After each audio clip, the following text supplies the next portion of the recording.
used in my thesis. I'm a postdoc at NCSA in the Data Exploration Lab.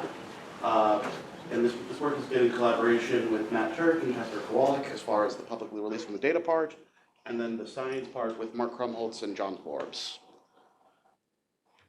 So first, I'm going to talk about some the simulations themselves, which are AMR simulations of isolated disk galaxies. Then I'll be talking about how to write analysis pipelines for reproducible data workflows, along with some useful Python tips. This is Python and astronomy, after all, so we can't go for a whole talk with a little bit of code. Then my experience actually making the data public, and at the very end, some cool value adds you can get by actually making the data public. So running these simulations is sort of like this scene from The Martian. You go to the data center with your laptop, you plug it into the front, green LEDs light up, and then it says the calculations are correct at the end. Not really, not at all. Really, log in, use one of these RSA key fobs to log in, add job submission scripts, load various libraries, and then submit it to the queue, and maybe a day or two later, you get an email telling you that your job ran out of memory. At 3 a.m. Eventually, after a little bit of blood, sweat, and tears, you get the full simulation. So this is one of these simulations. This video is on YouTube there. It's Milky Way like this galaxy, initialized just with a flat exponential disk. We turn on self-gravity and have realistic cooling, and also a prescription for supernova feedback. And then you end up getting a galaxy that looks something more or less like the Milky Way. These simulations are run for 600 million years of simulation time. They take maybe a couple weeks of wall clock time to actually run. There's 600 outputs, maybe 4 or 5 gigabytes each. We needed about 50,000 to 200,000 CPU hours for each individual simulation. And then there's 6 of these simulations, 3 of them without feedback, 3 of them with feedback, and then in between those 3, there are different gas fractions. And then each one of the simulations is about 2.5 terabytes of disk space. In total, it's something like 12 terabytes of disk space for all 6 simulations. This is just a gratuitous volume rendering movie spinning around one of these simulations. That link right there goes to a Sketchfab model, which I'm hoping to 3D print and put up on my wall. Yeah, so you end up with this beautiful simulation, but then you actually have to do something interesting with it. So this simulation, it was very important for me to do everything completely in the open. All of the tools we're using is free open source software. So in particular, the simulation code, the Enzo simulation code was used to actually run the simulations. And then for I/O and intermediate analysis, we're using the YT analysis package. And then the bulk of the work done on the simulation with the custom analysis pipeline, which is available here on Bitbucket. And this analysis pipeline builds on many other free and open source libraries like NumPy, SciPy, IPython, Scython, Matplotlib, HDF5, H5Py, scikit-image, and NumExpression. And it was public from day one, 100% free software. All of this software is licensed under the BSD license, it turns out. So the actual analysis pipeline, just to give you a high-level overview of what it does. So it's a Python package called galanal. You can install it from pip install galanal. That should work if you have the dependencies installed. So the data reduction strategy looks like this. You take the Enzo AMR simulation data, which is a custom data format based on the HDF5 data format. And then YT has a reader for ENSO data. It also has readers for many other kinds of simulation data. And we use YT to produce, so yeah, the ENSO data it's an AMR code. So that means there's data defined at various resolution levels. The galaxy itself is more or less refined to the same resolution, about 20 parsec resolution. And just conceptually, it was easiest for me to finish my thesis on time in order to work with a derived version of the real AMR data, just sort of interpolated to a uniform resolution grid slab that contains just the galaxy. So in particular, we're saving various fields, things like the gas density, the stellar density, the density of young stars, the star formation rate density, the gas thermal energy, the velocity of various fields, the gravitational potential, to these same uniform resolution grid slabs, which then the GalAnal package, which is mostly implemented in terms of this galaxy analyzer class, takes and produces reduced 2D data, so things like the surface density of various physically interesting quantities, things like the gas, the stars, the star formation rate, young stars, 2D maps of the Toomre Q parameter, because one of the things we were very interested in this project was how do galaxies maintain rough gravitational equilibrium, the velocity dispersions of various quantities, and many other derived fields. And we'll see at the end a cool visualization of all of these quantities. So in the process of this, I learned a bunch of different ways of writing code in such a way that it makes it easier to do this reproducibly. So I could have done this instead of making a Python package and writing this Galaxy Analyzer class to do this. I could have just made it as a mess of Python scripts, or God forbid, IDL scripts, to munge the data and get a result in the end. But instead, if you take the time when you're first thinking about the project, it's very easy to do this in a reproducible way and then save you a ton of work at the end if you want to publicly release your data and make it useful for other people. So here are some top tips for writing code for reproducible workflows in Python in particular. So I think that even if you think it's like no one else will ever use it, it's useful for you to make your code a proper Python package. That means write a setup.py file, which means once you've done that, suddenly your code is manageable by pip, which is a very powerful tool. In addition, you should write a README, even just for yourself, for your own sanity, 6 months later, so you can figure out what you did, or even just how to use your own code. And also, always very important, add a license. Especially if you're ever going to make your code public, the default, like if you just put your code on GitHub or Bitbucket, that you're giving permission for people to read it, but not to use it. If you want to make it legal for people to use your code, you need to add a license. And I would encourage a free open source software license like the MIT, BSD, GPL, or Apache licenses. Use version control. So that means that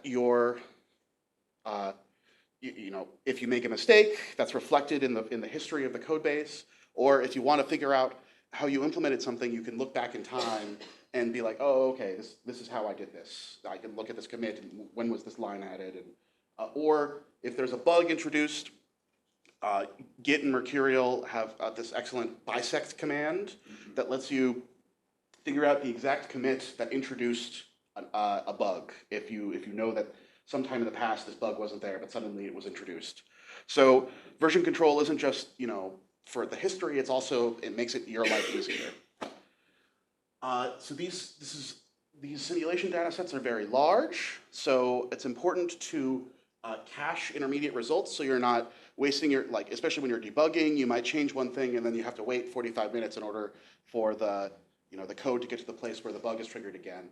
If you can cut that time down, it makes it much easier for you to fix issues. So I used a custom HDF5 format. There's a very nice library called joblib, which knows how to cache NumPy arrays. So you like put a decorator on a function, and if it returns a NumPy array or accepts NumPy arrays, it knows to give you the cached results of a calculation if the inputs didn't change. I ended up not using it, but you might find it to be useful, or if you like fits files, you could use PyFits to do the same thing. And just try to write code that you'll understand 6 months later. So just think about, not for other people, but for you, how do you write your code in such a way, so that means comments, writing your code in a non-cryptic fashion, hopefully, just like trying to write code that documents itself at some level. I also have some more concrete tips for writing data analysis pipelines in Python. All of these examples are from the Galinal package. You can see the source code. Some of these are like slightly adapted.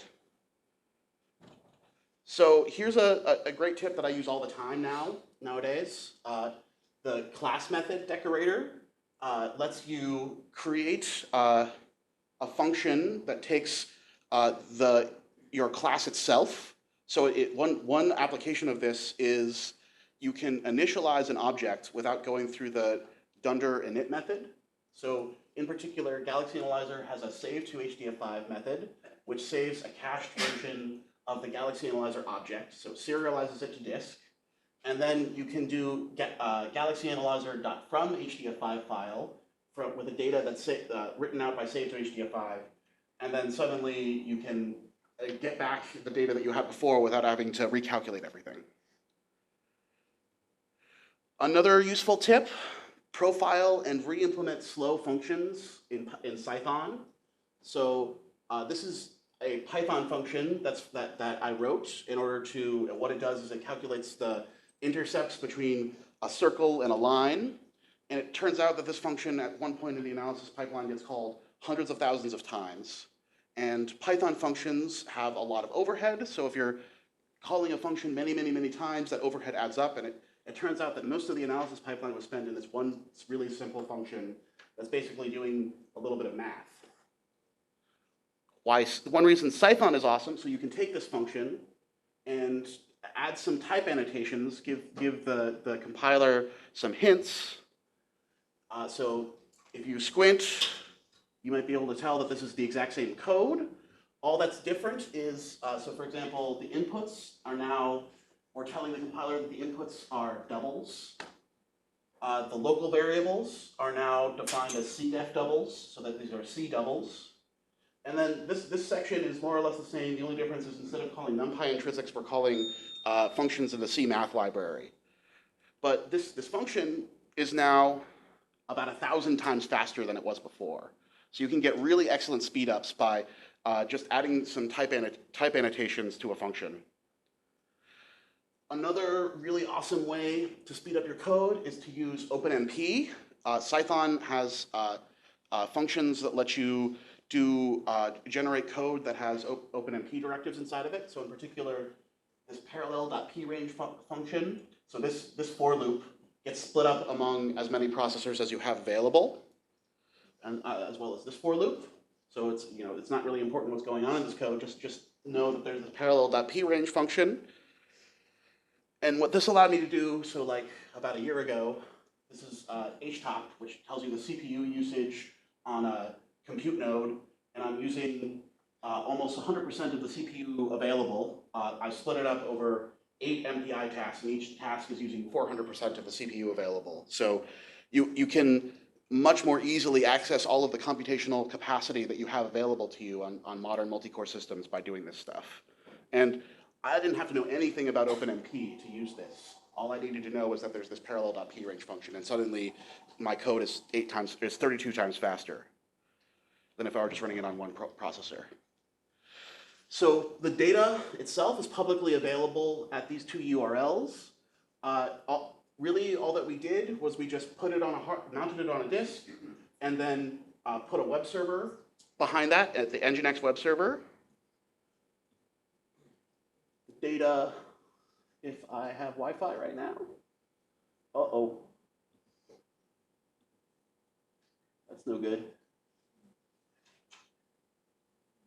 Okay, well, the live demo is not going to work so well then. Come on, Edgy Room. You want to be in Well, but if you have a zero. The edge room. It's the world's best Wi-Fi hotspot.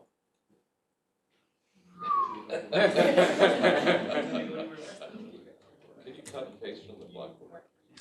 Yeah, is there a live stream? Yeah.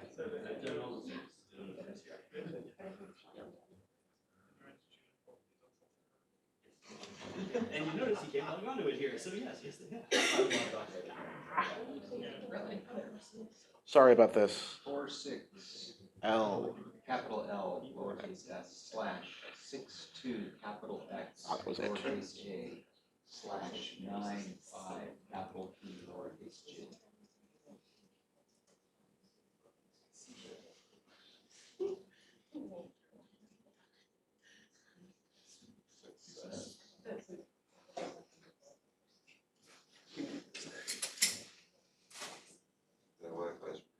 Okay. Sorry about that. So here's these are the 3 no-fact feedback simulations. I've added a license. There's a manifest that contains the cryptographic hashes for all of these files, so that you can see whether or not when you downloaded them were they corrupted. There's a README that describes what the data is, how it was produced, some useful metadata. I have a DOI that I included in my paper that actually points to this URL. This DOI was minted by the library at the University of Illinois. The data itself, so for one of these simulations, there's the initial conditions, reduced process data. So this is data saved by that save to HDF5 function. And then there's also the simulation outputs themselves. And unfortunately, the disk at the University of Illinois is taking a minute to spin up. So that will come back eventually. Yeah, here we go. So, you know, each of these data outputs are available for anybody to download and do something with. And that all you really need is just enough hard drive space and the ability to set up a web server. You might be aware of there's things like Zenodo and Figshare. For data at this scale, it's basically not possible to use those tools. They're good for data in sort of the gigabyte scale. This is data at the terabyte scale. So at this point, you basically need to do it yourself if you want to publicly release that stuff. And it's also very important to back up your data. This is all backed up on tape at NASA Ames. In the future, this will be a lot nicer. There's this thing that's being developed by the NSF, an NSF-funded effort at various universities called the National Data Service. This stuff was developed using resources for the NDS labs, which is sort of the pilot project for NDS. And the idea is that it will be possible to make these data publicly available and then have nice value adds on top of that. So one idea, this is from Matt Turk, for doing these sorts of awesome things with data available. So keep the data local to the supercomputer it was on, and then give it access to compute resources to do interesting post-processing with it, and then have some sort of web UI or command line interface for actually doing interesting things with the data, and then have a happy researcher there. The data deliverator, this slide, doesn't exist yet, but something like it will probably be available in a couple of years. And then one last cool thing that you can do with this, you should be able to go to this URL, demo.use.yt, and while people are asking me questions, you can explore this. This is IPyWidget-based visualization of all of the reduced data produced by the Galaxy Analyzer class. And it will just take a second to come up, and there should be a widget that should pop up in a couple seconds. Thank you.